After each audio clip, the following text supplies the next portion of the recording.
വീഡിയോയിലേക്ക് സ്വാഗതം.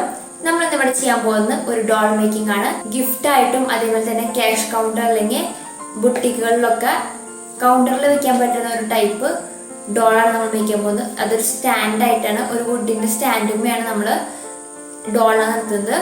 വളരെയധികം മനോഹരമായിട്ട് ഫ്ലയേർഡ് ആയിട്ടുള്ള ഡ്രസ്സാണ് നമ്മൾ ഡോളിന് ക്രിയേറ്റ് ചെയ്യുന്നത്. നമുക്ക് കൈകൊണ്ട് തന്നെ തുന്നിയെടുക്കാവുന്ന സ്റ്റിച്ച്ലെസ് ആയിട്ടുള്ള രീതിയിലാണ് നമ്മൾ ഫസ്റ്റത്തെ വീഡിയോ പ്ലാൻ ചെയ്തിരിക്കുന്നത്. നമുക്ക് എങ്ങനെയാണ് ചെയ്യുന്നത് നോക്കാം. നമുക്ക് ബേസിനായിട്ട് നമ്മളൊരു വുഡ് സ്ക്വയറിലായിട്ടുള്ള വുഡിൽ നമ്മൾ മുളയാണ് ഞാനിവിടെ ഉപയോഗിച്ചിരിക്കുന്നത്. അത് ഹോൾ ചെയ്തിട്ട് അതിൽ ഈർക്കിൽ ഉപയോഗിച്ചിട്ടാണ് നമ്മൾ ഫിറ്റ് ചെയ്ത്. നമുക്ക് സ്കേർട്ടിനായിട്ട് വെൽവെറ്റാണ്, നമ്മളൊരു പിങ്ക് കളർ വെൽവെറ്റാണ് നമ്മൾ സ്കേർട്ടിനായിട്ട് ഉപയോഗിച്ചിരിക്കുന്നത്. ആദ്യം 4 ആക്കി മടക്കിയിട്ടതിന് ശേഷം ഏകദേശം സ്കേർട്ടിൻ്റെ റൗണ്ട് കാണാണ് ചെയ്യുന്നത്. നമ്മൾ ഡോളിനായതുകൊണ്ട് തന്നെ കറക്റ്റ് മെഷർമെൻറ്റ് എത്ര എടുക്കണമെന്ന് ഇവിടെ പറയുന്നില്ല.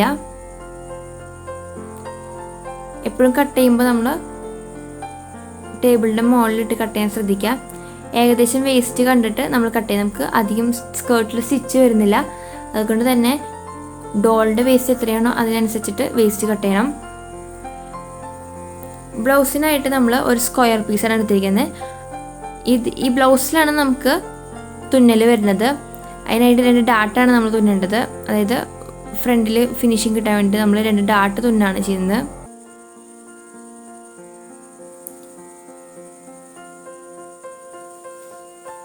അധികം നമുക്ക് ഈ ഡോൾ മേക്കിങ്ങിന് കാശ് വരുന്നില്ല, കാരണം നമുക്ക് ആ ടോയുടെ കാശ് മാത്രമേ വരുന്നു. ബാക്കി നമ്മുടെ കയ്യിലുള്ള ചുറ്റുവട്ടത്തുള്ള ഐറ്റംസ് ഉപയോഗിച്ചിട്ട് തന്നെയാണ് നമ്മൾ ചെയ്യുന്നത്.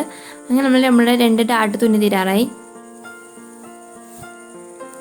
ബാക്ക് വശം നമ്മൾ വെൽക്രോം വെച്ചിട്ടാണ് നമ്മൾ ഫിനിഷ് ചെയ്യുന്നത്.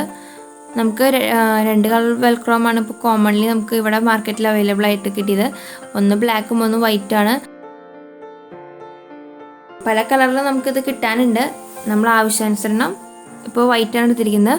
വൈറ്റിൻ്റെ അധികം വലിപ്പം വേണ്ട, നമുക്ക് വളരെ ഡോളിനായിക്കൊണ്ട് തന്നെ വളരെ ചെറിയൊരു പീസ് മതി. അത് കറക്റ്റ് പാകത്തിന് കട്ട് ചെയ്തതിന് ശേഷം സൂചി നൂല് ഉപയോഗിച്ചിട്ട് ചെറുതായിട്ട് തുന്നി കൊടുക്കുകയാണ് ചെയ്യുന്നത്.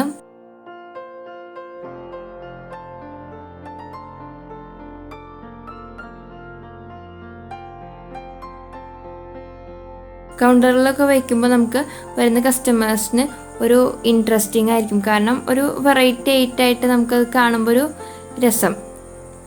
നമുക്ക് വേണമെന്നുണ്ടെങ്കിൽ പല മോഡൽ ഡ്രസ്സ് അടക്കം മാറ്റി കൊടുക്കാം. അങ്ങനത്തെ ഇത് പിന്നെ സ്റ്റിച്ച് ചെയ്യാൻ അധികം നമുക്ക് സമയം വേണ്ട, വളരെ ഈസി ആയിട്ട് ചെയ്യാവുന്നതാണ്.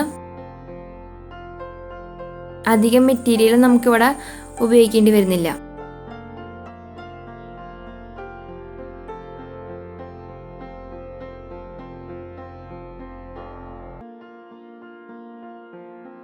അങ്ങനെ നമ്മുടെ ബ്ലൗസ് ഇവിടെ റെഡി ആയിട്ടുണ്ട്. വളരെ സിമ്പിളായിട്ട് നമ്മളിവിടെ ബ്ലൗസ് റെഡിയായി. നമ്മൾ മുള ഉറപ്പിച്ചിരിക്കുന്നത് ഈർക്കിളി ഉപയോഗിച്ചിട്ടാണ് നമ്മൾ മുള ഫിറ്റ് ചെയ്തിരിക്കുന്നത്. ഹോൾ ഉണ്ടാക്കി കുറച്ച് ലൂസായി, അപ്പോൾ ഞങ്ങൾ ഈർക്കിളി ഉപയോഗിച്ചിട്ടാണ് അത് അഡ്ജസ്റ്റ് ചെയ്തിരിക്കുന്നത്. ഹിപ്പിൽ നമ്മൾ സ്പഞ്ച് വെച്ചിട്ടാണ് നമ്മളത് ടൈറ്റ് ചെയ്തിരിക്കുന്നത്. സ്കേർട്ട് നിൽക്കാൻ വേണ്ടിയിട്ടാണ് നമ്മളവിടെ സ്പഞ്ച് വെച്ചിരിക്കുന്നത്. നമ്മുടെ സ്കേർട്ടിന് ഫ്ലയർ കിട്ടാൻ വേണ്ടിയിട്ട് ബബിൾസിൻ്റെ ഷീറ്റാണ് ഞാൻ എടുത്തിരിക്കുന്നത്. അല്ലാത്തവർക്ക് നമുക്ക് വേണമെന്നുണ്ടെങ്കിൽ ക്യാൻവാസോ അങ്ങനത്തെ എന്തെങ്കിലുമൊക്കെ ഉപയോഗിക്കാം, അല്ലാന്നുണ്ടെങ്കിൽ ഫോം ഷീറ്റ് എടുക്കാം. അങ്ങനെ പലതുണ്ട്. ഞാനിവിടെ ഉപയോഗിച്ചിരിക്കുന്നത് നമ്മളധികം കോസ്റ്റ്ലെസ് ഉള്ള പരിപാടിയാണ്. അപ്പോൾ നമ്മൾ ബബിൾ ഷീറ്റ് എന്തിൻ്റെയൊക്കെ ഉപയോഗിച്ച് കിട്ടിയതിൻ്റെ ഒരു സാധനം പർച്ചേസ് ചെയ്തപ്പോൾ കിട്ടിയതിൻ്റെ ബബിൾ ഷീറ്റാണ് നമ്മൾ ഉപയോഗിച്ചിരിക്കുന്നത്. അതിൻ്റെ മുകളിൽ നമ്മൾ നമ്മുടെ വെൽവെറ്റ് കട്ട് ചെയ്ത് ഇടാൻ ചെയ്തത്.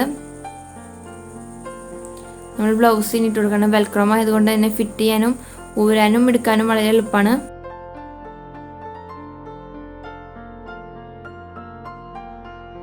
അങ്ങനെ നമ്മുടെ ടോയ് ഡ്രസ്സ് ഇവിടെ ഫിനിഷ് ആയിട്ടുണ്ട്. നമുക്കിനി ഡെക്കറേറ്റിങ്ങിനായിട്ട് ഞാനിവിടെ ഒരു സ്റ്റോണിൻ്റെ ചെയിനാണ് ഉപയോഗിച്ചിരിക്കുന്നത്. നമ്മളൊരു ദുപ്പട്ട ഇടുന്ന സ്റ്റൈലിലാണ് സ്റ്റോണിൻ്റെ ചെയിൻ ഇവിടെ ഇടാൻ പോകുന്നത്. സ്റ്റോണിൻ്റെ ചെയിൻ ഉറപ്പിക്കാനായിട്ട് ഡബിൾ സ്റ്റിക്ക് ഉപയോഗിച്ചിട്ടാണ് ഷോൾഡറിൽ ഉറപ്പിച്ചത്. അങ്ങനെ നമ്മുടെ ഇവിടെ ഒരു ഗിഫ്റ്റിംഗ് ഓപ്ഷൻ ആയിട്ടുള്ള നമ്മുടെ ഡോൾ ഇവിടെ ഫിനിഷ് ആയിട്ടുണ്ട്. അപ്പോൾ നമ്മുടെ ഇന്നത്തെ വീഡിയോ ഏവർക്കും ഇഷ്ടമായി ഞാൻ വിചാരിക്കുന്നു. നമ്മുടെ ചാനൽ സബ്സ്ക്രൈബ് ചെയ്യുക. തുടർന്നുള്ള വീഡിയോ ലഭിക്കുന്നതിനായി അടുത്തുള്ള ബെൽ ബട്ടൺ എനേബിൾ ചെയ്യാൻ മറക്കല്ലേ. അപ്പോൾ see you in another video. Bye.